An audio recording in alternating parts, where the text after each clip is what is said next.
Morning, good afternoon, good evening. Hello sa inyong lahat, mga team abroad, team Pilipinas, team seniors, team bahay. Magandang araw sa inyong lahat. Hello mga palangga, thank you so much. So, pag-usapan muna natin si Migay, no? Si Maine. Yun nga, yung sinabi nila na nagmamaldita daw. Pero, yung iba naman ay nagsasabi, hindi, yung mga comments din ng mga Aldab Nation sa vlog natin. Siyempre, marami. Lahat po yan ay binabasa ko. Huwag po kayong mag-alala mga palangga.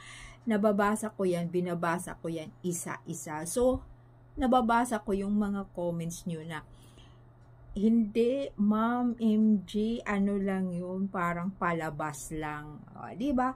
Isa din yun. Kasi yan talaga, ang mga Aldab Nation na totoo, hindi na naniniwala sa mga kalukuhan, sa mga kaikikan nila. Diba? Siyempre, gawa-gawa lang din nila yun. Lahat yan gawa-gawa. So, para nga lang yan sa mga fans. So, ito, isa din yun. Dahil yun naman pala ay mayroon silang yung TVJ, mayroong Lenten special. So, Lunes, Martes, Merkoles, 3 episode. Syempre, kailangan din nila yun magkaroon ng ratings. Di ba mga palangga? Kailangan talaga yun magkaroon ng ratings. Tapos, syempre, kailangan magpalabas ng mga pauto para panoorin. Di ba sabi nga, hindi natin alam, palabas lang din yon na para umingay sa media, sa social media, para umingay ulit.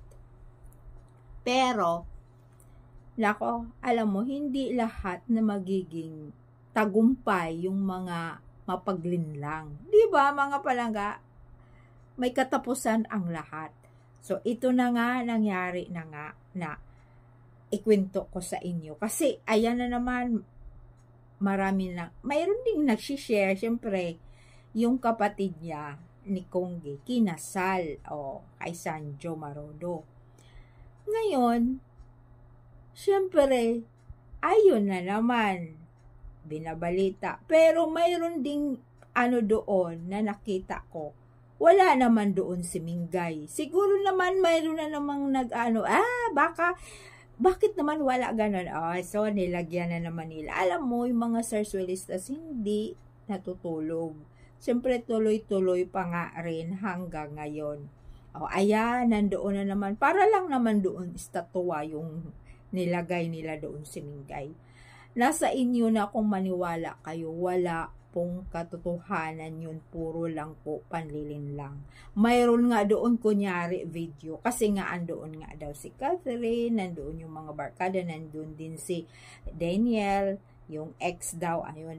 Tapos mayroon nga doon sa isang table na ang lalayo naman dito, tapos dito, hindi sila magkadikit-dikit, ang lalayo, kunyari andoon si Mingay, tapos andoon din si Catherine. Parang inano lang yung nako, talaga namang ginagawaan talaga ng paraan. Alam mo, binabanggit ko na sa inyo mga palangga, puro lang yun, kalukuhan. Diba? Tapos may, kunyari, family picture, andoon na naman, mayroon din isa na hindi sila magkatabi, mayroon magkatabi, naililito. Kahit naman nga gagawa ng video kung kalokohan, pwede. Diba? Ganon katindi. Ganon katindi. Pero mayroon talaga yung yung katotohanan. Siyempre yung ipinalabas lang nila, puro kalokohan. Basta andoon si Mingay, puro yan kalokohan. Walang katotohanan. Yan, tandaan natin, puro lang yan kalokohan. Wala talagang katotohanan. So, ito, mayroon ngang nanonood sa atin, mga tungaw, diba? Hindi daw niya maintindihan yung mga sinasabi ko or sa aking vlog. Alam nga naman, ito, sasagutin ko sa ito. Alam nga naman, naintindihan mo, hindi ka naman Aldab Nation, nakikisawsaw ka lang sa amin. Siyempre, itong video na to, itong vlog na to, itong channel na to, ay Aldab Nation, mga Aldab Nation, yung nakakaalam simulat sa pool hanggang ngayon. Nasubaybayan. Kung nakikisawsaw ka, kung kay Konggi ka, kung ka manood kay Konggi. Hindi sa amin. Di po ba mga palangga? Bakit siya? Di ba? So, meaning, nakikibalita siya sa Aldab Nation na kung totoo o hindi totoo. Kasi, nga naman, nalinlang siya. Di ba? Nalinlang siya sa mga kalukuhan kasi hindi niya yung kanyang kalagayan hindi siya doon naniniwala. Kasi pumupunta siya sa ibang mga sikta sa fandom natin, di ba?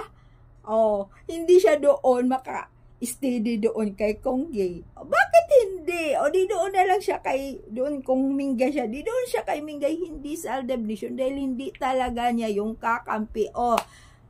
Bakit siya pumupunta pa sa atin? Di ba nakikisawsaw? Hindi naman siya naniniwala. Doon siya maniniwala, pero ang nakakaano lang doon, nakakahiya, yung sinusuot nga ni Mingay ay sing-sing, yung wedding ring at saka yung engagement ring ay kay Alden. Di ba? Tapos sasabihin nila na totoo yun. Walang katotohanan yan basta nandyan si Mingay sa pamilya ng mga Konggi. Walang katotohanan yan simulat sa pool. Walang katotohanan. So, ayan po mga palangga, sabi pa nga nila, palusot lang, siyempre mayroon nga namang palabas, Lenten special nila.